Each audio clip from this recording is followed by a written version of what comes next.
바르샤바의 겨울은 유독 춥고 어두웠다. 폴란드 국방대학교의 야첵 코발스키 교수는 창밖을 바라보며 깊은 한숨을 내쉬었다. 2년 전 러시아의 우크라이나 침공이 시작된 이후 그의 삶은 완전히 뒤바뀌었다. 무엇보다 가슴 아픈 것은 그의 아들 필립을 잃은 것이었다. 필립은 불과 26살의 젊은 엔지니어였다.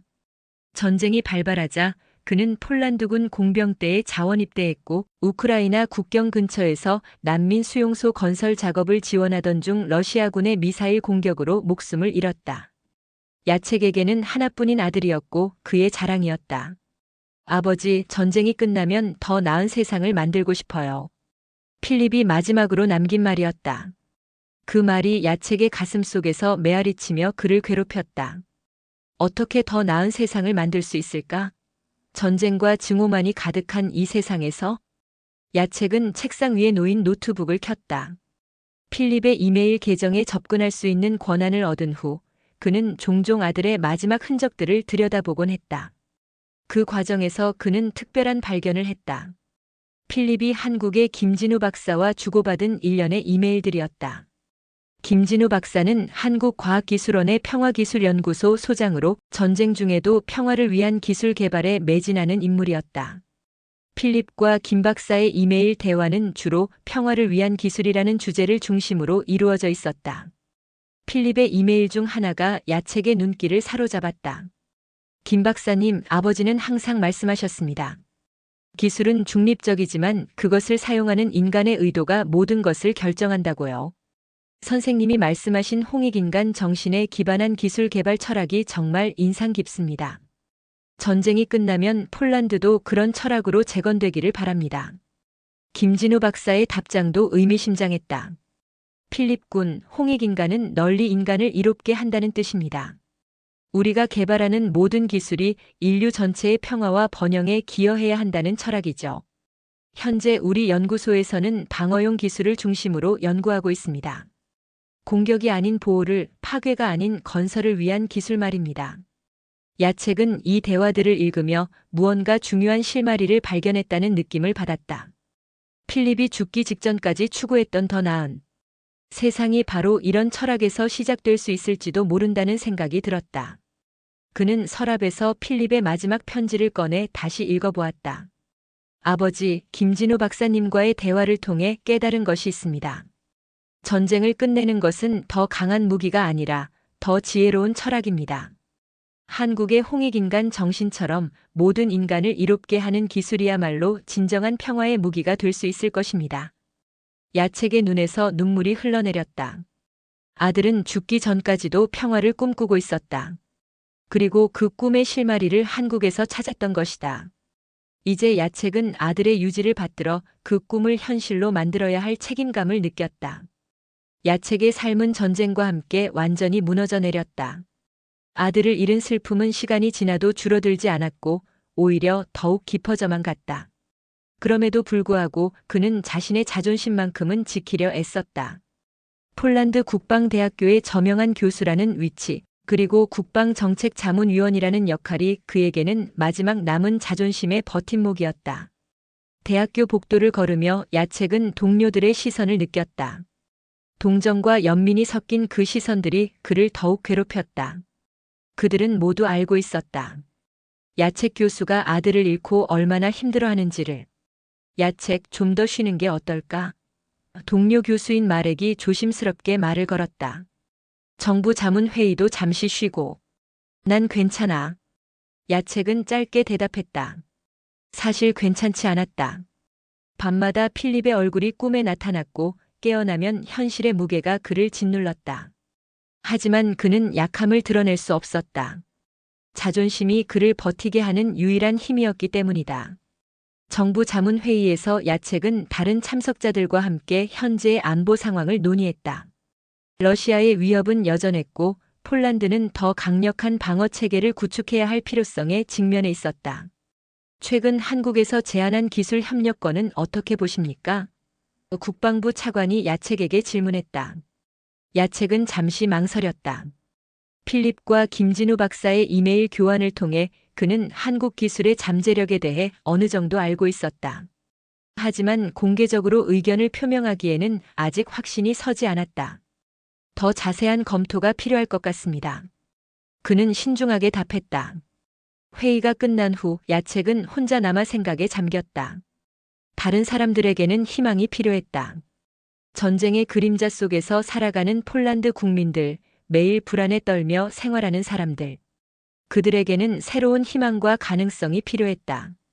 하지만 정작 자신은 어떠한가? 야책은 솔직히 인정해야 했다. 그는 절망의 나락으로 떨어져 있었다. 아들의 죽음이 남긴 공허함, 전쟁이 가져온 절망감, 그리고 미래에 대한 불확실성이 그를 짓누르고 있었다. 집으로 돌아온 야책은 아들의 방 앞에 서서 망설였다. 필립이 죽은 후 그는 한 번도 그 방에 들어가지 못했다. 너무 아팠기 때문이다. 하지만 오늘은 달랐다. 무언가 중요한 것을 놓치고 있다는 느낌이 들었다. 문을 열고 들어간 아들의 방은 마치 시간이 정지한 것 같았다. 책상 위에 공학 서적들, 벽에 붙은 기술 관련 포스터들, 그리고 침대맡에 작은 한국 국기. 필립은 한국 문화에 관심이 많았고 특히 한국의 기술 발전에 감탄하곤 했다. 야책은 책상 서랍을 열어보았다. 그 안에는 필립이 손으로 쓴 노트들이 있었다. 그중 하나를 펼쳐보니 홍익인간과 현대기술라는 제목이 적혀 있었다. 노트의 내용을 읽어보니 필립은 김진우 박사와의 대화를 바탕으로 홍익인간 철학을 현대기술 개발에 적용하는 방안에 대해 깊이 고민했던 것 같았다. 마지막 페이지에는 이런 문장이 적혀 있었다. 아버지께서 항상 말씀하시듯 기술은 도구일 뿐이다. 중요한 것은 그 도구를 어떤 철학으로, 어떤 목적을 위해 사용하느냐이다. 홍익인간의 정신으로 무장한 기술이야말로 진정한 평화의 열쇠가 될 수 있을 것이다. 야책은 그 순간 깨달았다. 자신이 절망에 빠져 있는 동안 아들은 이미 해답을 찾고 있었다는 것을. 그리고 그 해답은 바로 한국에 있다는 것을. 바르샤바의 고급 호텔 스위트룸에서 세르게이 볼코프는 와인잔을 들고 창밖을 내다보고 있었다. 겉보기에는 러시아계 사업가로 알려져 있지만 실제로는 국제적인 로비스트이자 정보 조작 전문가였다. 그의 진짜 임무는 서방 국가들 간의 협력을 방해하고 특히 한국의 기술이 유럽으로 확산되는 것을 막는 것이었다. 얀코프스키는 언제 도착하나? 세르게이가 부하에게 물었다. 30분 후 도착 예정입니다. 얀코프스키는 폴란드 국방부 내부의 고위 관료로 세르게이와 은밀한 거래를 맺고 있었다. 표면적으로는 폴란드의 국익을 위해 일하는 공무원이었지만 실제로는 세르게이로부터 거액의 후원금을 받으며 한국과의 기술 협력을 방해하는 역할을 하고 있었다. 30분 후 얀코프스키가 스위트룸에 도착했다. 그는 50대 초반의 남성으로 겉보기에는 평범한 공무원 같았지만 눈빛에는 탐욕이 숨어 있었다. 한국 기술 협력권은 어떻게 되고 있나? 세르게이가 직설적으로 물었다. 아직 완전히 무산시키지는 못했습니다. 얀코프스키가 불편한 표정으로 답했다. 야책 교수 때문에 상황이 복잡해지고 있어요. 그가 한국 기술에 대해 긍정적인 입장을 보이기 시작했습니다. 세르게이의 표정이 굳어졌다. 야책 코발스키? 아들을 잃은 그 교수 말인가? 네, 맞습니다. 그의 아들이 죽기 전에 한국의 김진우 박사와 이메일을 주고받았다는 것을 최근에 알게 되었습니다. 그 때문에 야책 교수가 한국과의 협력에 대해 마음을 열기 시작한 것 같습니다. 세르게이는 잠시 생각에 잠겼다. 그의 임무는 명확했다. 한국의 첨단 기술, 특히 방어 시스템과 관련된 기술이 폴란드를 통해 나토로 확산되는 것을 막는 것이었다. 만약 한국의 기술이 폴란드에 도입되면 그것은 러시아의 군사적 우위를 크게 위협할 수 있었다. 좋다. 그렇다면 계획을 바꿔야겠군. 세르게이가 말했다. 야책 교수를 직접 타겟으로 삼자. 그의 신뢰성을 떨어뜨리고 한국 기술에 대한 그의 의견이 받아들여지지 않도록 해야 한다. 어떤 방법을 사용하시겠습니까? 세르게이는 미소를 지었다. 그 미소에는 냉혹함이 배어 있었다. 먼저 언론을 이용하자. 야책 교수가 아들을 잃은 슬픔으로 정상적인 판단력을 잃었다는 식으로 몰아가는 거다. 그리고 한국 기술의 문제점들을 부각시켜라. 안전성 문제, 호환성 문제, 비용 문제 등등. 하지만 실제로는 한국 기술의 성능이 사실은 중요하지 않다. 세르게이가 차갑게 말했다. 중요한 것은 사람들이 무엇을 믿느냐이다. 우리는 그들이 믿을 만한 이야기를 만들어주면 된다. 얀코프스키는 고개를 끄덕였다. 그는 이미 세르게이로부터 상당한 금액을 받았고 앞으로도 더 많은 돈을 받을 예정이었다. 조국을 배신하는 것에 대한 죄책감은 돈 앞에서 쉽게 사라졌다. 그리고 하나 더. 세르게이가 덧붙였다. 김진우 박사에 대한 정보도 수집해라. 그의 약점을 찾아서 필요하면 그것도 이용할 수 있도록. 알겠습니다. 이들의 대화는 계속해서 구체적인 계획으로 발전했다. 폴란드 내 언론 매체들의 가짜 뉴스를 퍼뜨리고 국방부 내부에서 한국 기술에 대한 부정적인 보고서를 작성하며 야책 교수의 개인적인 약점을 공격하는 것 등이 포함되어 있었다. 세르게이의 조직은 이미 여러 유럽 국가에서 비슷한 작업을 수행한 경험이 있었다. 그들은 소셜미디어를 통한 여론 조작, 가짜 전문가들을 내세운 허위 정보 유포, 그리고 정치인들에 대한 로비 활동 등을 전문적으로 수행하는 집단이었다. 이번 작전의 코드명은 겨울바람으로 하자. 세르게이가 말했다. 폴란드와 한국 사이에 따뜻한 관계에 찬 바람을 불어넣는다는 의미다. 얀코프스키는 세르게이로부터 두꺼운 봉투를 받았다. 그 안에는 상당한 액수의 현금이 들어있었다. 부패한 관료에게는 충분히 매력적인 금액이었다. 일주일 안에 첫 번째 단계를 실행하도록 세르게이가 명령했다. 두 사람이 헤어진 후 세르게이는 혼자 남아 계획을 다시 한번 점검했다. 한국의 기술이 유럽으로 확산되는 것을 막는 것은 단순히 경제적 이익을 위한 것이 아니었다. 그것은 지정학적 균형을 유지하기 위한 전략적 필요였다. 만약 한국의 첨단 기술이 나토 국가들의 광범위하게 도입된다면 군사적 균형이 크게 변할 수 있었다. 하지만 세르게이는 한 가지를 간과하고 있었다. 진실은 언젠가는 드러나게 마련이고 거짓으로 쌓은 성은 언젠가는 무너지게 된다는 것을. 야책은 최근 며칠 동안 이상한 일들을 경험하고 있었다. 먼저 폴란드의 주요 일간지에 그에 대한 부정적인 기사가 실렸다. 슬픔에 빠진 교수, 객관적 판단력 상실이라는 제목의 기사였다. 기사는 그가 아들을 잃은 슬픔으로 인해 정상적인 판단을 할 수 없는 상태이며 따라서 그의 정책 자문 의견을 신뢰할 수 없다는 내용이었다. 이어서 소셜미디어에서도 비슷한 내용의 게시물들이 확산되기 시작했다. 심지어 그의 대학 동료들 중 일부도 그에 대해 의문을 표하기 시작했다. 야책, 최근에 너무 성급한 판단을 하는 것 같지 않나? 마렉이 조심스럽게 말을 걸었다. 한국 기술에 대한 너의 긍정적인 평가 말이야. 혹시 개인적인 감정이 개입된 것은 아닐까? 야책은 처음에는 당황했다. 분명히 자신은 객관적으로 판단하려고 노력했는데 왜 사람들이 이렇게 반응하는 것일까? 하지만 곧 그는 무언가 조직적인 움직임이 있다는 것을 직감했다. 그 직감은 얀코프스키와의 만남에서 확신으로 바뀌었다. 국방부 회의에서 얀코프스키는 야책을 향해 직접적인 인신공격을 가했다. 야책 교수님의 개인적인 비극에 대해서는 깊이 동정합니다. 얀코프스키가 냉소적인 미소를 지으며 말했다. 하지만 개인적인 감정이 국가 정책 결정에 영향을 주어서는 안 되지 않겠습니까? 아들분이 한국인과 개인적인 관계를 맺었다고 해서 그것이 우리의 기술 도입 정책에 영향을 주어서는. 잠깐. 야책이 얀코프스키의 말을 끊었다. 당신이 어떻게 내 아들과 김진우 박사의 관계에 대해 알고 있습니까? 얀코프스키는 순간 당황한 듯 했다. 그는 실수를 했다는 것을 깨달았다. 일반적으로는 알 수 없는 개인적인 정보를 언급한 것이다. 그것은 일반적으로 알려진 사실이 아닙니다. 야책이 단호하게 말했다. 나는 그 사실을 공개적으로 언급한 적이 없습니다. 당신이 어떻게 그것을 알고 있는지 설명해 주시기 바랍니다. 회의실의 분위기가 어색해졌다. 다른 참석자들도 얀코프스키의 실언을 눈치챘다. 얀코프스키는 얼굴이 붉어지며 둘러대려 했지만 이미 늦었다. 야책은 그 순간부터 본격적인 조사를 시작했다. 그는 자신의 네트워크를 활용해서 최근 일어난 일들의 배후를 추적하기 시작했다. 먼저 자신에 대한 부정적인 기사들을 분석해 보니 모두 비슷한 논조와 구조를 가지고 있었다. 마치 누군가가 미리 준비한 시나리오를 바탕으로 작성된 것 같았다. 소셜미디어 분석에서도 비슷한 패턴을 발견했다.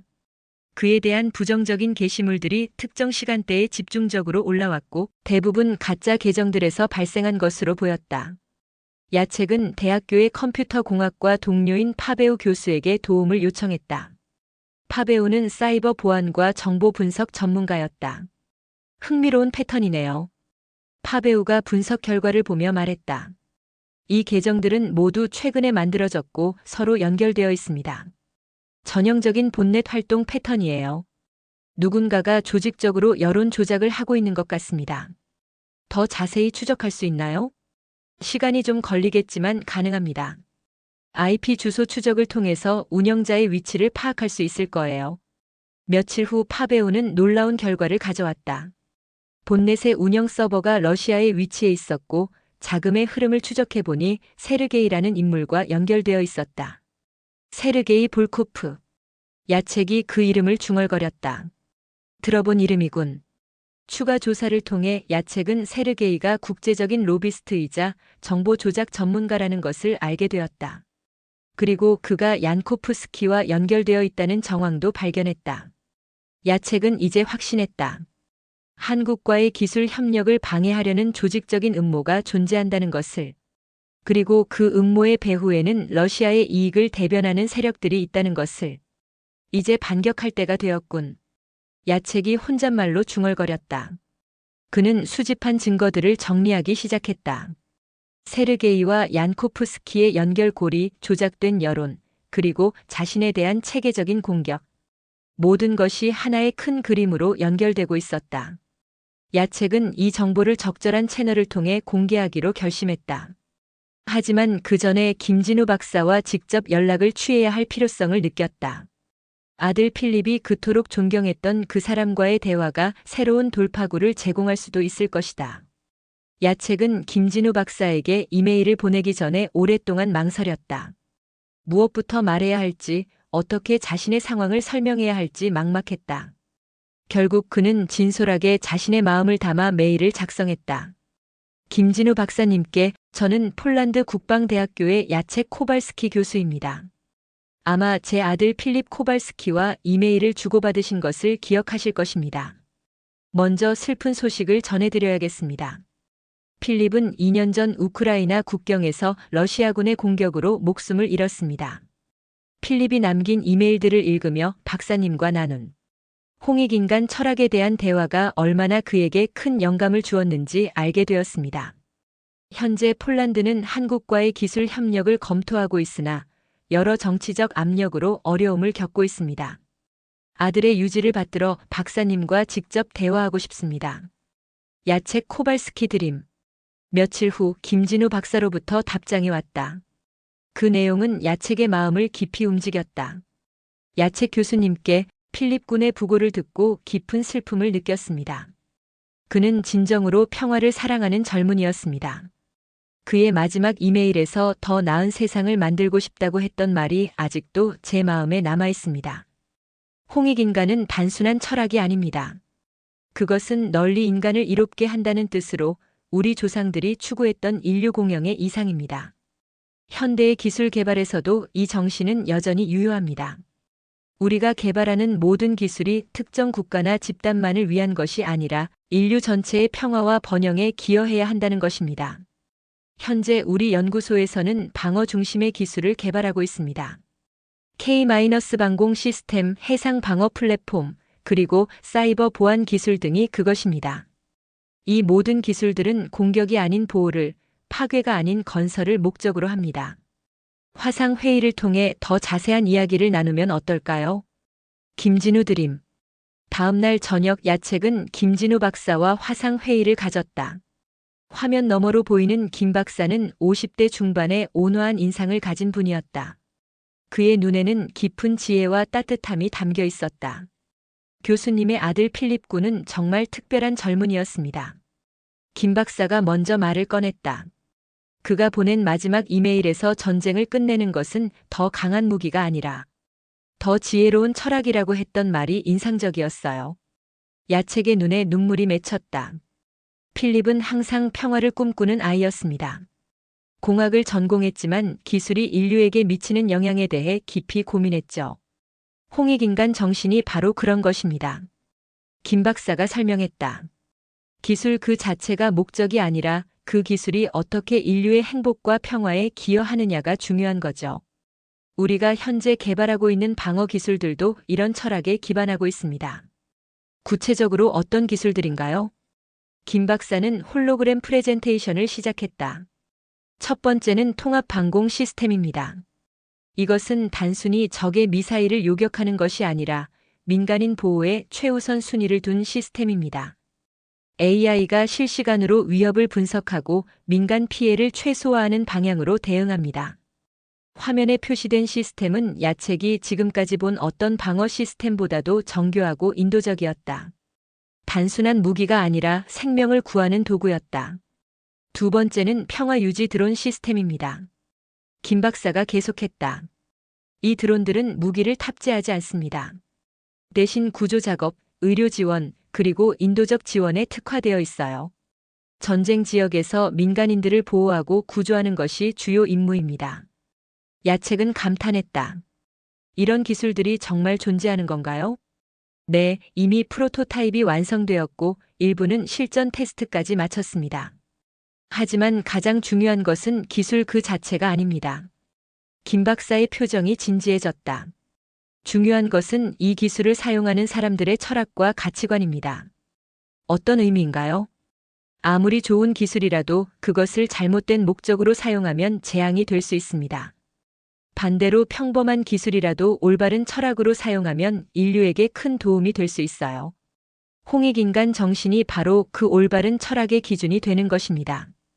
야첵은 깊이 공감했다. 그렇다면 폴란드가 이런 기술을 도입한다면 단순히 군사적 능력을 향상시키는 것 이상의 의미가 있겠네요. 정확합니다. 폴란드가 홍익인간 정신에 기반한 기술을 도입한다면 그것은 유럽 전체의 새로운 안보 패러다임을 제시하는 것이 될 겁니다. 힘으로 평화를 위협하는 것이 아니라 보호와 구조를 통해 평화를 구축하는 새로운 모델 말이죠. 대화는 3시간 가까이 계속되었다. 김 박사는 홍익인간 철학의 역사적 배경부터 현대적 적용까지 자세히 설명해 주었다. 야첵은 그 과정에서 아들 필립이 왜 그토록 이 철학에 매료되었는지 이해할 수 있었다. 교수님, 김 박사가 마지막에 말했다. 필립 군이 꿈꿨던 더 나은 세상은 충분히 가능합니다. 하지만 그것은 하루아침에 이루어지지 않아요. 많은 사람들의 노력과 희생이 필요하죠. 교수님께서 그 첫걸음을 내딛어 주시겠습니까? 야첵은 고개를 끄덕였다. 그의 마음속에서 절망은 사라지고 새로운 희망이 싹트기 시작했다. 아들의 죽음이 헛되지 않도록, 그리고 필립이 꿈꿨던 평화로운 세상을 만들기 위해 자신이 할 수 있는 모든 것을 다하겠다고 다짐했다. 김진우 박사와의 대화 이후 야첵은 완전히 새로운 사람이 된 것 같았다. 그는 수집한 모든 증거와 김 박사로부터 얻은 정보를 종합하여 상세한 보고서를 작성했다. 이 보고서에는 세르게이와 얀코프스키의 음모, 한국 기술의 실제 능력, 그리고 홍익인간 철학에 기반한 새로운 안보 패러다임이 담겨 있었다. 먼저 야첵은 신뢰할 만한 언론인에게 세르게이의 음모에 대한 정보를 제공했다. 조사보도 전문 기자인 안나 노바크는 야첵이 제공한 정보를 바탕으로 심층 취재를 시작했다. 정말 놀라운 정보네요. 안나가 말했다. 본넷을 통한 여론 조작, 정부 관료의 부패, 그리고 외국 세력의 개입까지. 이건 단순한 스캔들이 아니라 국가 안보 사안이에요. 며칠 후 안나의 기사가 폴란드 최대 일간지 일면에 실렸다. 한국 기술 협력 방해하는 러시아 로비스트의 음모 폭로라는 제목의 기사는 폴란드 사회에 큰 충격을 주었다. 기사에는 세르게이와 얀코프스키의 은밀한 거래, 조작된 여론, 그리고 야첵 교수에 대한 체계적인 공격이 상세히 기술되어 있었다. 국민들의 반응은 즉각적이었다. 소셜미디어에는 분노의 댓글들이 쏟아졌고 얀코프스키의 사임을 요구하는 청원이 시작되었다. 더 중요한 것은 한국 기술에 대한 관심이 급격히 높아진 것이었다. 폴란드 대통령 안제이 두다는 긴급 회의를 소집했다. 회의에는 국방부 장관, 외교부 장관, 그리고 야책을 포함한 주요 자문위원들이 참석했다. 이번 사건의 전말을 정확히 알고 싶습니다. 두다 대통령이 엄숙한 표정으로 말했다. 야책은 자신이 수집한 모든 정보를 대통령에게 보고했다. 세르게이의 음모부터 김진우 박사와의 대화까지 그는 숨김없이 모든 것을 털어놓았다. 그렇다면 한국의 기술은 실제로 어느 정도 수준인가요? 국방부 장관이 물었다. 야책은 김 박사로부터 받은 자료들을 제시했다. 이것은 김진우 박사가 직접 제공한 기술 자료입니다. 보시다시피 한국의 방어 기술은 우리가 생각했던 것보다 훨씬 진보되어 있습니다. 화면에 표시된 한국의 방어 시스템들은 참석자들을 놀라게 했다. 특히 AI 기반의 통합 방공 시스템과 인도적 지원에 특화된 드론 기술은 기존의 무기 체계와는 완전히 다른 접근법을 보여주고 있었다. 더 중요한 것은 이 기술들의 철학적 기반입니다. 야책이 강조했다. 홍익인간 정신에 기반한 이 기술들은 단순히 적을 물리치는 것이 아니라 민간인을 보호하고 평화를 구축하는 것을 목표로 합니다. 외교부 장관이 관심을 보였다. 그렇다면 이 기술들이 폴란드에 도입된다면 우리의 안보 정책에 어떤 변화를 가져올 수 있을까요? 획기적인 변화가 가능합니다. 야책이 답했다. 우리는 지금까지 어떻게 적을 더 효과적으로 공격할 것인가를 고민해 왔습니다. 하지만 한국의 접근법은 어떻게 우리 국민을 더 안전하게 보호할 것인가에 초점을 맞추고 있습니다. 두다 대통령은 깊은 생각에 잠겼다. 러시아의 위협이 계속되고 있는 상황에서 폴란드는 새로운 안보 전략이 필요했다. 기존의 방식으로는 한계가 있다는 것이 명확해지고 있었다. 좋습니다. 두다 대통령이 결정을 내렸다. 저는 한국 정부에 공식적으로 사과하고 새로운 협력 관계를 제안하겠습니다. 그리고 이번 사건의 책임자들에 대해서는 엄중하게 처벌하겠습니다. 며칠 후 두다 대통령은 공개 기자회견을 열었다. 전국적으로 생중계된 이 기자회견에서 대통령은 한국에 대한 공식 사과를 발표했다. 폴란드 국민 여러분, 그리고 한국 국민 여러분께 말씀드립니다. 두다 대통령이 진지한 표정으로 말을 시작했다. 최근 밝혀진 바에 따르면 우리 정부 내부의 외국 세력의 영향을 받아 한국과의 기술 협력을 방해한 부패한 인물들이 있었습니다. 이에 대해 깊이 사과드립니다. 대통령은 계속해서 말했다. 한국은 우리의 소중한 파트너입니다. 특히 홍익인간 정신에 기반한 한국의 기술 철학은 우리가 추구해야 할 가치와 정확히 일치합니다. 폴란드는 한국과 함께 새로운 안보 패러다임을 구축하고 평화로운 세상을 만들어 나가겠습니다. 이 기자회견은 국제적으로도 큰 주목을 받았다. 특히 한국에서는 폴란드 대통령의 진정성 있는 사과와 협력 의지에 대해 긍정적으로 평가했다. 서울에서 김진우 박사는 이 소식을 보며 깊은 감동을 받았다. 필립이라는 젊은이의 죽음이 이렇게 큰 변화의 시발점이 될 줄은 상상도 못했다. 그는 즉시 야책에게 메시지를 보냈다. 야책 교수님, 필립 군이 하늘에서 이 모든 것을 보고 있을 겁니다. 그의 꿈이었던 더 나은 세상이 서서히 현실이 되어가고 있네요. 이제 우리는 그 꿈을 완전히 실현시킬 책임이 있습니다. 야책은 그 메시지를 읽으며 눈물을 흘렸다. 하지만 이번에는 슬픔의 눈물이 아니라 희망의 눈물이었다. 아들의 죽음이 헛되지 않았다는 것을, 그리고 진정한 평화를 향한 새로운 여정이 시작되었다는 것을 깨달았기 때문이다. 폴란드 대통령의 공개 사과와 함께 수사 당국의 본격적인 수사가 시작되었다. 야책이 제공한 증거들을 바탕으로 폴란드 정보기관과 나토 정보부가 합동으로 세르게이와 얀코프스키를 추적하기 시작했다. 얀코프스키는 사태의 심각성을 깨닫고 도피를 시도했다. 그는 미리 준비해둔 가짜 신분증과 해외 계좌를 이용해 폴란드를 떠나려 했다. 하지만 이미 국경봉 쇠령이 내려진 상태였고 모든 출입국 지점에서 그를 수배하고 있었다. 바르샤바 외곽의 한 모텔에 숨어있던 얀코프스키는 경찰의 포위망이 좁혀오자 절망에 빠졌다.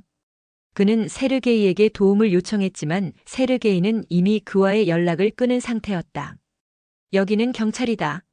얀코프스키, 투항하라. 확성기에서 경찰의 목소리가 울려 퍼졌다.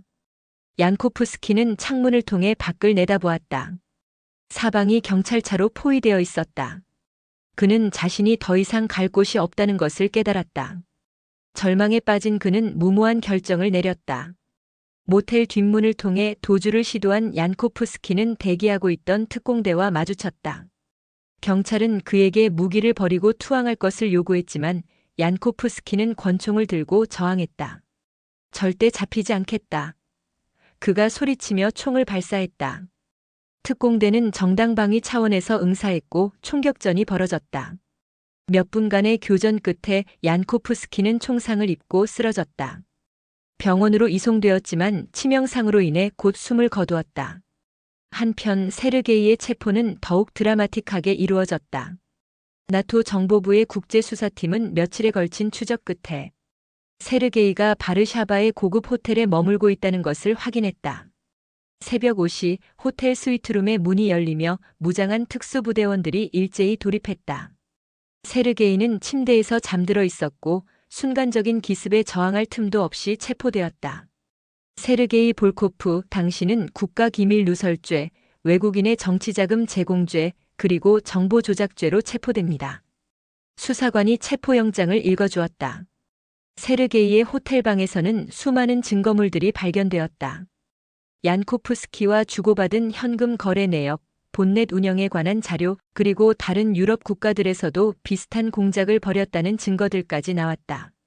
특히 충격적이었던 것은 세르게이의 노트북에서 발견된 유럽 기술 협력 방해 작전 문서였다. 이 문서에는 한국뿐만 아니라 일본, 대만 등 아시아, 민주주의 국가들과 유럽의 협력을 체계적으로 방해하는 계획이 상세히 기술되어 있었다. 이건 단순한 개인 범죄가 아니야. 나토 정보부장이 문서를 보며 말했다. 이것은 조직적이고 체계적인 정보전이었어. 세르게이의 체포와 함께 그의 자산도 동결되었다. 스위스, 케이맨 제도, 싱가포르 등에 숨겨놓은 수백만 달러의 계좌들이 모두 동결되었고 럭셔리 부동산들도 압수되었다. 감옥에 수감된 세르게이는 처음에는 강하게 저항했다. 그는 자신이 단순한 사업가일 뿐이라고 주장했고 모든 혐의를 부인했다.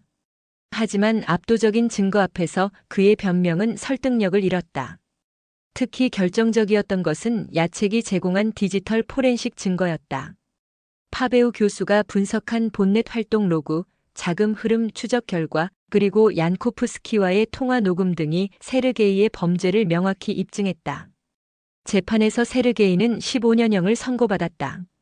국가기밀 누설, 외국인 정치자금 제공, 정보조작, 그리고 국가안보위해 등의 혐의가 모두 인정되었다. 판사는 선고 이유에서 피고인의 행위는 민주주의 국가 간의 협력을 해치고 국제 평화를 위협한 중대한 범죄라고 명시했다. 얀코프스키의 죽음과 세르게이의 체포 소식은 국제적으로도 큰 파장을 일으켰다. 러시아 정부는 세르게이와의 연관성을 부인했지만 여러 증거들이 러시아 정보기관과의 연결을 시사하고 있었다. 무엇보다 중요한 것은 이번 사건이 다른 유럽 국가들에게도 경각심을 불러일으켰다는 점이었다. 독일, 프랑스, 이탈리아 등에서도 비슷한 정보조작 활동에 대한 수사가 시작되었고 여러 의혹 사건들이 재조명받기 시작했다. 야책은 이 소식들을 들으며 복잡한 감정을 느꼈다. 정의가 구현된 것에 대한 만족감과 함께 이 모든 것이 아들의 죽음에서 시작되었다는 사실에 대한 아픔도 있었다. 하지만 이제 그는 확신했다. 필립의 죽음이 헛되지 않았다는 것을, 그리고 더 나은 세상을 향한 첫걸음이 시작되었다는 것을. 미국 펜타곤의 동유럽 담당 군사 전문가인 존 밀러 대령은 최근 폴란드에서 일어난 일련의 사건들을 주의 깊게 지켜보고 있었다. 30년 경력의 베테랑 정보 분석관인 그는 세르게이 사건과 한국 기술에 대한 폴란드의 급작스러운 태도, 변화를 단순한 우연으로 보지 않았다. 뭔가 이상해. 밀러가 자신의 참모인 리차드 스미스 중령에게 말했다. 폴란드가 이렇게 급작스럽게 한국 기술에 관심을 보이는 게 자연스럽지 않아. 분명히 우리가 놓친 부분이 있을 거야. 스미스 중령은 고개를 끄덕였다. 말씀하신 대로입니다. 특히 한국의 그 김진우 박사라는 인물이 궁금합니다. 평화기술연구소라는 곳도 정확히 어떤 일을 하는지 파악이 어렵고요. 밀러는 지난 20년간 한국의 군사기술 발전을 지켜봐온 전문가였다. K9 자주포 T-50 고등훈련기, 그리고 최근의 KF-21 전투기까지 한국의 기술력이 급속도로 발전하고 있다는 것은 잘 알고 있었다. 하지만 김진우 박사가 언급한 평화기술이라는 개념은 그에게 새로운 의문을 불러일으켰다. 일단 김진우 박사에 대한 배경조사를 해봐. 밀러가 지시했다. 그리고 최근 몇 년간 한국에서 일어난 의문의 기술 사고나 실험들도 조사해봐. 뭔가 우리가 놓치고 있는 부분이 있을 거야. 며칠 후 스미스 중령이 조사 결과를 가져왔다. 대령님, 흥미로운 정보들을 발견했습니다. 어떤 것들이지? 먼저 김진우 박사에 대한 정보입니다. MIT에서 박사학위를 받았고 실리콘밸리에서 10년간 근무한 후 한국으로 돌아왔습니다. 특이한 점은 그가 카이스트의 평화기술연구소를 설립할 때 한국 정부가 상당한 예산을 지원했다는 것입니다. 밀러가 눈썹을 올렸다. 평화기술연구소의 정부 예산을? 그게 얼마나 되는데? 연간 약 2억 달러 규모입니다. 일반적인 연구소 예산치고는 상당히 큰 액수죠. 계속해봐. 스미스 중령이 다른 자료를 펼쳤다. 더 흥미로운 것은 최근 2년간 한국 해역에서 일어난 의문의 사건들입니다. 작년에 한국 해군이 정기훈련이라고 발표한 사건이 있었는데 미국 위성이 포착한 이미지를 보면 기존의 어떤 한국 해군 함정과도 다른 형태의 물체가 관측되었습니다. 화면에 위성 이미지가 표시되었다. 흐릿하지만 분명히 일반적인 군함과는 다른 형태의 거대한 그림자가 보였다. 이게 뭐지? 밀러가 이미지를 자세히 들여다보았다. 해군 정보부에서는 새로운 형태의 잠수함으로 추정하고 있습니다. 하지만 크기가 기존의 어떤 잠수함보다도 큽니다. 길이가 약 200m 정도로 추정되는데 이는 미국의 버지니아급 공격 잠수함보다도 큰 규모입니다. 밀러는 놀랐다. 한국이 언제부터 그런 대형 잠수함을 건조할 수 있는 기술력을 갖게 된 것일까? 그리고 또 하나. 스미스가 계속했다. 3개월 전 제주도 근해에서 일어난 사건입니다. 한국 해경이 해상구조 훈련이라고 발표했는데 그 과정에서 기존에 없던 형태의 드론들이 대규모로 운용되었습니다. 새로운 이미지가 화면에 나타났다. 수십 대의 드론들이 바다 위에서 정교한 편대 비행을 하고 있는 모습이었다.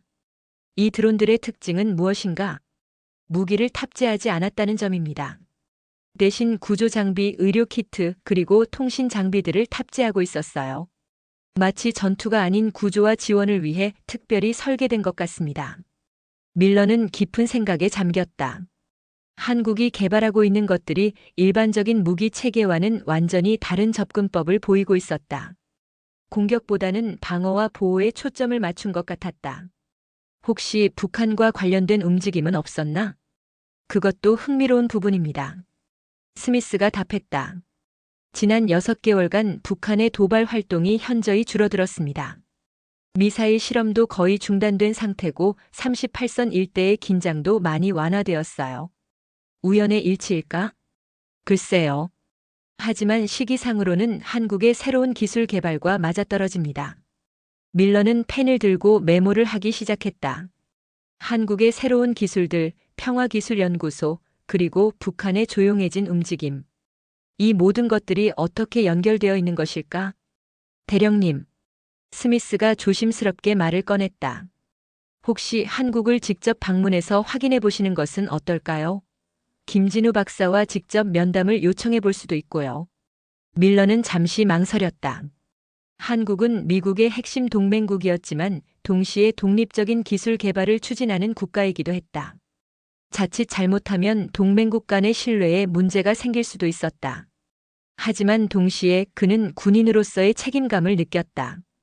만약 한국이 정말로 혁신적인 군사기술을 개발하고 있다면 그것은 동북아시아의 군사 균형에 큰 영향을 미칠 수 있었다.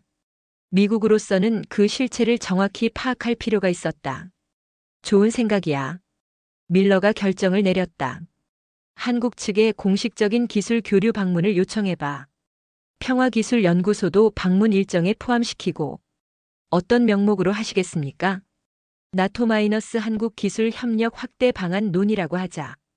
폴란드 사건을 계기로 한국 기술에 대한 나토의 관심이 높아졌다는 식으로 일주일 후 한국 정부로부터 긍정적인 답변이 왔다. 김진우 박사도 미국 군사 전문가와의 면담을 환영한다는 메시지를 보내왔다. 밀러는 출발 전에 마지막으로 정보를 정리했다. 그가 확인하고 싶은 것들은 명확했다.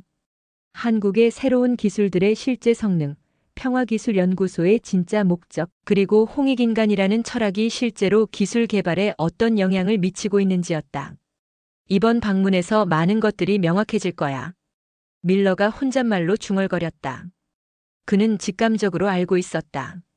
이번 한국 방문이 자신의 인생뿐만 아니라 국제 정세에도 중요한 전환점이 될 것이라는 것을. 비행기에 오르면서 밀러는 가방 안의 자료들을 다시 한번 점검했다. 그 안에는 한국에 대한 모든 의문점들이 정리되어 있었다. 24시간 후 그 의문들 중 많은 것들이 해결될 것이다. 하지만 동시에 새로운 질문들도 생겨날 것이라는 예감이 들었다. 인천국제공항에 도착한 밀러 대령을 마중 나온 것은 한국 국방부의 이재훈 중령이었다. 밀러보다 10살 정도 젊어 보이는 이 중령은 미국에서 군사학을 공부한 경험이 있어서 영어가 유창했다. 밀러 대령님, 한국에 오신 것을 환영합니다. 이재훈이 악수를 청하며 말했다. 초대해 주셔서 감사합니다. 한국의 기술 발전에 대해 많은 것을 배우고 싶습니다. 서울로 향하는 차 안에서 이재훈은 밀러에게 방문 일정을 설명했다.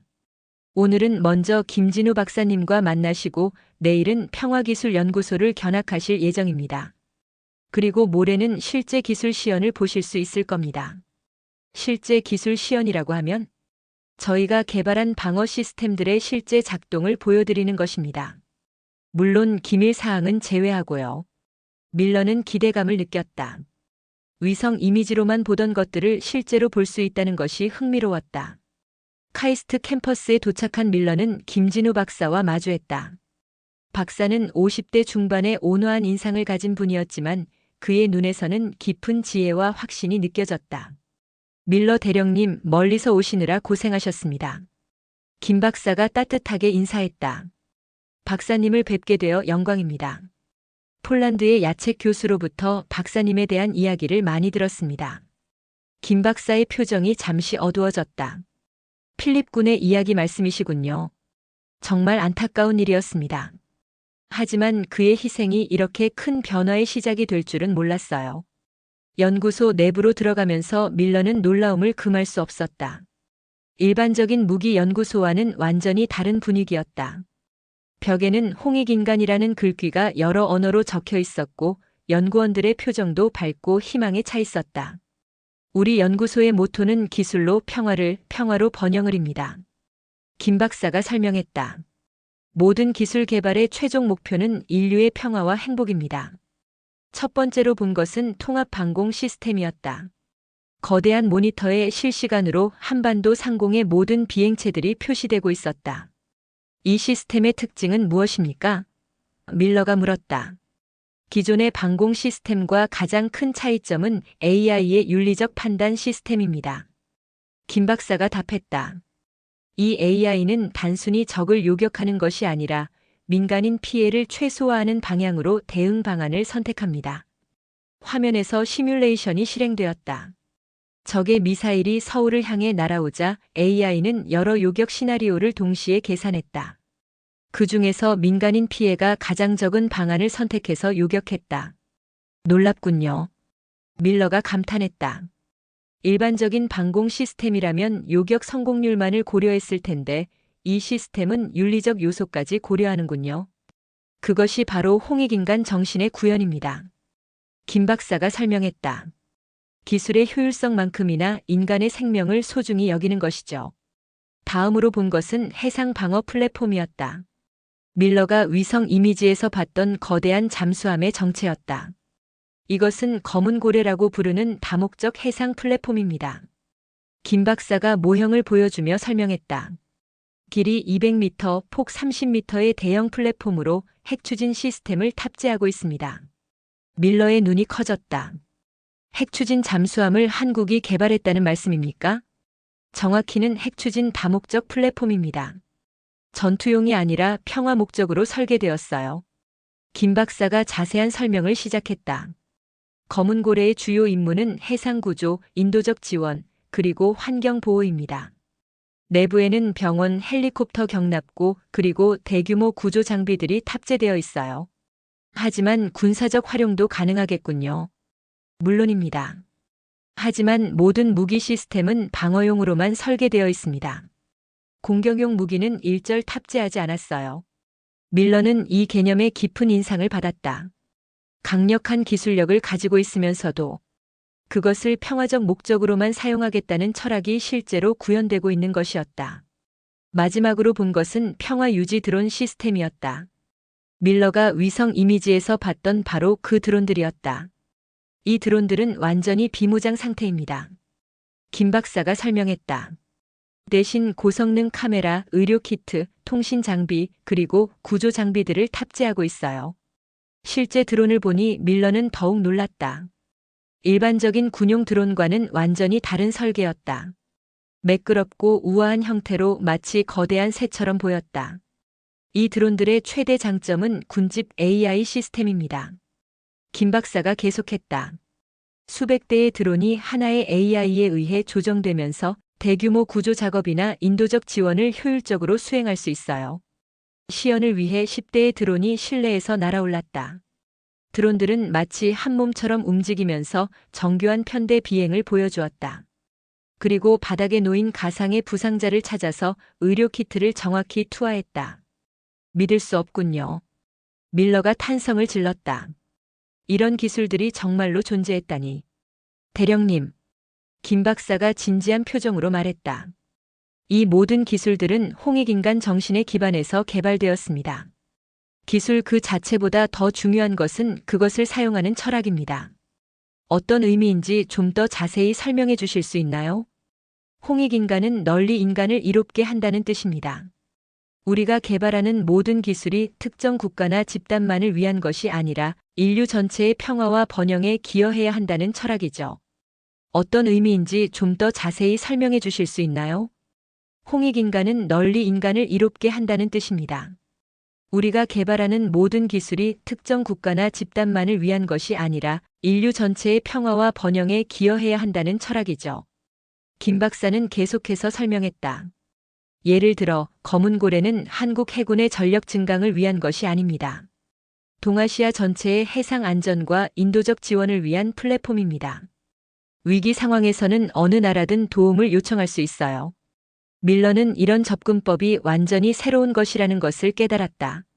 지금까지 그가 알고 있던 군사기술은 모두 적을 물리치는 것에 초점이 맞춰져 있었다.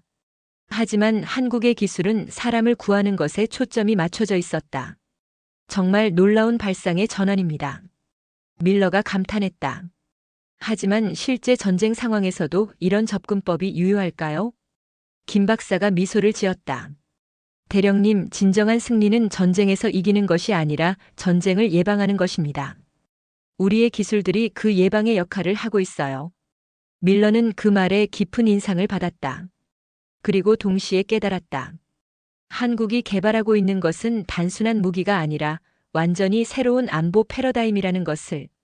한국에서의 3일간의 방문을 마친 밀러 대령은 완전히 새로운 사람이 된 기분이었다. 그가 본 것들은 기존의 군사 상식을 완전히 뒤바꾸는 것들이었다. 무엇보다 충격적이었던 것은 실제 시연에서 본 한국 기술들의 성능이었다. 검은 고래의 실제 모습을 본 순간 밀러는 할 말을 잃었다. 거대한 플랫폼이 바다 위로 부상하는 모습은 마치 SF 영화를 보는 것 같았다. 하지만 그것은 분명한 현실이었고 그 안에 탑재된 구조시설들은 그 어떤 병원보다도 훌륭했다. 드론 시스템의 실제 운용도 놀라웠다. 500대의 드론이 동시에 날아올라 대규모 해상 구조 작업을 시연하는 모습은 마치 거대한 생명체가 움직이는 것 같았다. 특히 인상적이었던 것은 드론들이 가상의 부상자들을 찾아서 정확히 의료 지원을 제공하는 모습이었다. 이런 기술들이 나토에 도입된다면 밀러는 혼잣말로 중얼거렸다. 워싱턴으로 돌아온 밀러는 즉시 상세한 보고서를 작성하기 시작했다. 하지만 단순한 기술 보고서가 아니라 한국의 철학과 접근법에 대한 분석도 포함시켰다. 그는 홍익인간 정신이 단순한 이념이 아니라 실제로 기술 개발에 적용되고 있는 실용적 철학이라는 것을 강조했다. 보고서의 결론 부분에서 밀러는 이렇게 썼다. 한국의 평화 기술은 21세기 안보 환경에 완전히 새로운 패러다임을 제시하고 있다. 이는 단순한 무기 체계의 발전이 아니라 안보에 대한 근본적인 사고의 전환이다. 미국과 나토는 이러한 접근법을 진지하게 검토해야 할 것이다. 밀러의 보고서는 펜타곤 내부에서 큰 파장을 일으켰다. 일부는 한국의 기술을 과대평가했다고 비판했지만 대부분은 그 혁신성을 인정했다. 특히 국방장관은 밀러의 보고서를 읽고 깊은 인상을 받았다. 이 기술들을 실제로 보셨다는 말씀이군요. 국방장관이 밀러에게 물었다. 네, 직접 시연을 봤습니다. 특히 검은 고래의 성능은 우리가 상상했던 것보다 훨씬 뛰어났습니다. 그렇다면 우리도 한국과의 기술 협력을 확대해야겠군요. 하지만 밀러는 조심스럽게 답했다. 장관님, 한국의 기술을 단순히 도입하는 것보다 더 중요한 것은 그들의 철학을 이해하는 것입니다. 홍익인간 정신 없이는 이 기술들의 진정한 가치를 실현할 수 없을 것 같습니다. 국방장관은 밀러의 말에 고개를 끄덕였다. 그렇다면 대령님께서 한국과의 기술 협력 실무진을 이끌어 주시기 바랍니다. 그리고 이 정보를 나토 동맹국들과도 공유하도록 하죠. 며칠 후 밀러는 브뤼셀의 나토 본부에서 특별 브리핑을 진행했다. 참석자들은 유럽 각국의 국방 관계자들과 군사 전문가들이었다. 폴란드의 야책 교수도 화상으로 참석했다. 신사숙녀 여러분, 밀러가 프레젠테이션을 시작했다. 오늘 여러분께 소개할 내용은 21세기 안보 환경을 완전히 바꿀 수 있는 혁신적인 기술들입니다. 밀러는 자신이 한국에서 본 모든 것들을 상세히 설명했다. 검은 고래의 구조와 기능, 드론 시스템의 놀라운 성능, 그리고 통합 방공 시스템의 윤리적 AI까지. 참석자들은 점점 더 큰 관심을 보였다. 특히 독일 국방부 차관이 질문했다. 이런 기술들이 실제로 작동한다는 것을 확인하셨다는 말씀인가요? 네, 직접 시연을 봤습니다. 특히 500대의 드론이 동시에 운용되는 모습은 정말 인상적이었습니다. 프랑스 대표가 다른 질문을 했다. 하지만 이런 기술들이 나토의 기존 체계와 호환될 수 있을까요? 밀러는 이 질문을 예상하고 있었다. 그것이 바로 핵심 포인트입니다. 한국의 기술들은 기존 체계를 대체하는 것이 아니라 보완하는 것입니다. 공격용 무기는 그대로 두고 방어와 구조 능력을 획기적으로 향상시키는 것이죠. 야책 교수가 화상으로 발언했다. 밀러 대령님의 말씀이 맞습니다. 폴란드에서 직접 경험한 바로는 한국의 기술 철학은 나토의 방어 중심 전략과 완벽하게 부합합니다. 브리핑이 끝난 후 여러 국가 대표들이 밀러에게 개별적으로 접근했다. 모두 한국과의 기술 협력에 관심을 표명했다. 이것은 단순한 기술 도입이 아닙니다. 네덜란드 대표가 말했다. 완전히 새로운 안보 개념의 도입이군요. 밀러는 고개를 끄덕였다. 맞습니다. 그래서 더욱 신중하게 접근해야 합니다. 기술만 가져와서는 안 되고 그 철학도 함께 받아들여야 합니다. 나토 사무총장은 브리핑 결과를 바탕으로 한국과의 공식적인 기술 협력 협상을 시작하기로 결정했다. 그리고 폴란드를 그 협상의 선도국으로 지정했다. 한국 정부도 이 제안을 환영했다. 김진우 박사는 성명서를 통해 홍익인간 정신이 전 세계로 확산되는 것은 인류 평화를 위한 큰 걸음이라고 밝혔다. 몇 달 후 폴란드 그단스크에서 한국-폴란드 기술 협력 협정 서명식이 열렸다. 이 협정은 단순한 무기 거래가 아니라 평화 기술의 공동 개발과 홍익인간 정신의 공유를 목표로 하는 포괄적 협력 협정이었다. 야책 교수는 서명식장에서 감격에 겨워 눈물을 흘렸다. 아들 필립이 꿈꿨던 더 나은 세상이 마침내 현실이 되어가고 있었다. 그는 김진우 박사와 함께 필립을 위한 작은 추모식을 가졌다. 필립 군. 김 박사가 필립의 사진 앞에서 말했다. 당신의 꿈이 이루어지고 있습니다. 한국과 폴란드뿐만 아니라 전 세계가 홍익인간 정신으로 하나가 되어가고 있어요. 협정에 따라 폴란드에는 한국의 평화 기술들이 단계적으로 도입되었다. 먼저 발트해에 검은 고래와 유사한 바다 독수리 플랫폼이 배치되었다. 이 플랫폼은 발트해 전체의 해상 안전과 환경 보호를 담당하게 되었다. 평화 유지 드론 시스템도 폴란드 전역에 배치되었다. 이 드론들은 국경 지역의 순찰뿐만 아니라 자연재해 대응과 응급 의료 지원에도 활용되었다. 특히 우크라이나 난민들에 대한 인도적 지원에서 큰 역할을 했다. 통합 방공 시스템은 폴란드의 기존 방어 체계와 완벽하게 통합되었다. AI의 윤리적 판단 시스템은 폴란드 군인들에게도 큰 인상을 주었다. 이제 그들은 단순히 적을 격퇴하는 것이 아니라 민간인을 보호하는 것이 최우선 임무라는 것을 체감할 수 있게 되었다. 가장 놀라운 변화는 폴란드 국민들의 의식 변화였다. 홍익인간 정신에 대한 교육이 학교와 군대에서 시작되었고, 사람들은 점점 더 협력적이고 평화지향적인 사고를 갖게 되었다. 이러한 변화는 다른 나토 국가들에게도 영향을 미쳤다. 독일은 한국과 사이버 보안 기술 협력을 시작했고, 프랑스는 평화 드론 기술 도입을 검토하기 시작했다. 영국도 검은 고래 기술을 바탕으로 한 새로운 해상 플랫폼 개발에 관심을 보였다. 러시아의 반응은 복잡했다. 초기에는 나토의 군사력 강화에 대해 우려를 표명했지만 한국 기술의 방어적 성격과 인도적 목적을 이해하게 되면서 점차 태도를 바꾸기 시작했다. 특히 북극해에서 한국의 구조 드론들이 러시아 어선을 구조한 사건 이후 러시아도 한국과의 제한적 기술 협력을 검토하기 시작했다. 중국 역시 처음에는 경계했지만 홍익인간 정신이 중국의 전통, 철학과도 일맥상통한다는 것을 인식하면서 관심을 보이기 시작했다. 특히 환경 보호와 재해 대응 분야에서 한국과의 협력 가능성을 타진했다. 북한의 변화는 가장 극적이었다. 한국의 평화 기술들이 실제로 위협이 아니라 보호를 목적으로 한다는 것을 확인한 후 북한은 점진적으로 도발 행위를 중단했다. 특히 한국의 구조 드론들이 북한 지역의 수해 피해자들을 지원한 사건은 남북 관계에 새로운 전환점을 마련했다. 1년 후 서울에서는 세계 평화 기술 컨퍼런스가 개최되었다. 전 세계 50개국에서 정부 관계자와 기술 전문가들이 참석했다. 이 컨퍼런스에서는 홍익인간 정신에 기반한 평화 기술의 확산 방안이 논의되었다. 컨퍼런스의 기조연설자로 나선 김진우 박사는 이렇게 말했다. 홍익인간은 우리 조상들의 지혜이지만 동시에 21세기 인류가 나아가야 할 방향이기도 합니다. 기술의 발전이 인류의 분열을 가져오는 것이 아니라 더 큰 연대와 평화를 만들어갈 수 있도록 우리 모두 노력해야 합니다.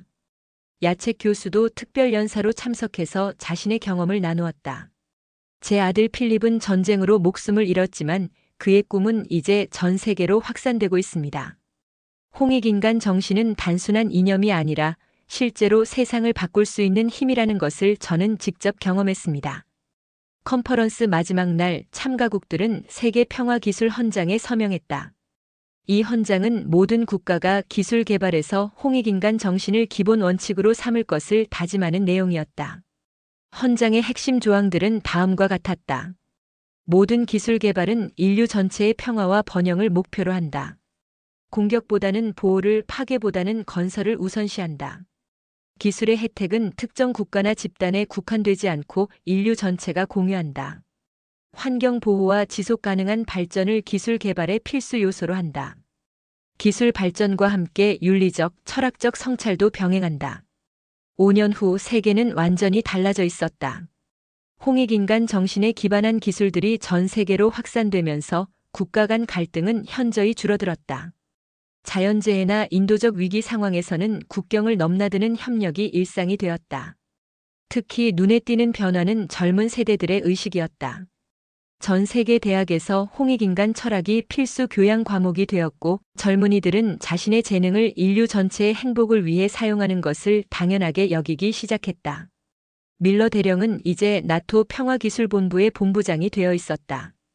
그는 종종 한국을 방문해서 김진우 박사와 함께 새로운 평화 기술들을 연구했다. 그의 아들도 한국에서 홍익인간 철학을 공부하고 있었다. 박사님, 밀러가 어느 날 김 박사에게 말했다. 처음 한국에 왔을 때만 해도 이런 변화가 가능할 것이라고는 상상도 못했습니다. 김 박사는 미소를 지었다. 홍익인간은 5,000년 전 우리 조상들의 꿈이었습니다. 그 꿈이 21세기에 와서야 비로소 현실이 되고 있는 것일지도 모르겠어요. 그들이 서 있는 평화기술연구소의 창 밖으로는 하늘을 나는 평화 드론들이 보였다. 그 드론들은 서울 시민들의 안전을 지키고 응급 상황에 대응하며 때로는 단순히 아름다운 하늘의 풍경을 만들어내고 있었다. 야책 교수는 폴란드로 돌아가 바르샤바 대학의 평화기술학과를 설립했다. 그는 매년 필립의 기일에 김진우 박사를 초청해서 특별 강연을 열었다. 그 강연의 제목은 항상 같았다. 더 나은 세상을 향한 꿈. 마지막 강연에서 야책은 이렇게 말했다. 제 아들 필립은 26살에 세상을 떠났습니다. 하지만 그의 꿈은 지금도 살아 숨쉬고 있습니다. 여러분 한 사람 한 사람이 그 꿈의 실현자들입니다. 홍익인간의 정신으로 더 나은 세상을 만들어 가십시오. 강연장에 모인 학생들의 눈에는 희망의 빛이 가득했다. 그들은 더 이상 전쟁과 갈등이 아니라 평화와 협력의 미래를 꿈꾸고 있었다. 그날 밤 야책은 필립의 방에서 마지막 편지를 한 번 더 읽었다. 아버지, 김진우 박사님과의 대화를 통해 깨달은 것이 있습니다. 전쟁을 끝내는 것은 더 강한 무기가 아니라 더 지혜로운 철학입니다. 한국의 홍익인간 정신처럼 모든 인간을 이롭게 하는 기술이야말로 진정한 평화의 무기가 될 수 있을 것입니다. 야책은 편지를 내려놓고 창밖을 바라보았다. 밤하늘에는 평화 드론들이 조용히 순찰하고 있었고 멀리서는 한국에서 온 구조함의 불빛이 보였다. 바다 저편에서는 검은 고래의 후계함인 백두산이 발트해의 평화를 지키고 있었다. 필립의 꿈은 이제 현실이 되었다. 홍익인간의 빛이 전 세계를 비추고 있었고 인류는 마침내 진정한 평화의 시대를 맞이하고 있었다. 더 나은 세상은 더 이상 꿈이 아니라 매일매일 만들어가는 현실이 되었다. 그리고 어딘가에서 필립의 영혼이 미소 짓고 있는 것만 같았다. 그의 아버지와 김진우 박사 그리고 전 세계의 많은 사람들이 함께 만들어가는 이 아름다운 세상을 바라보며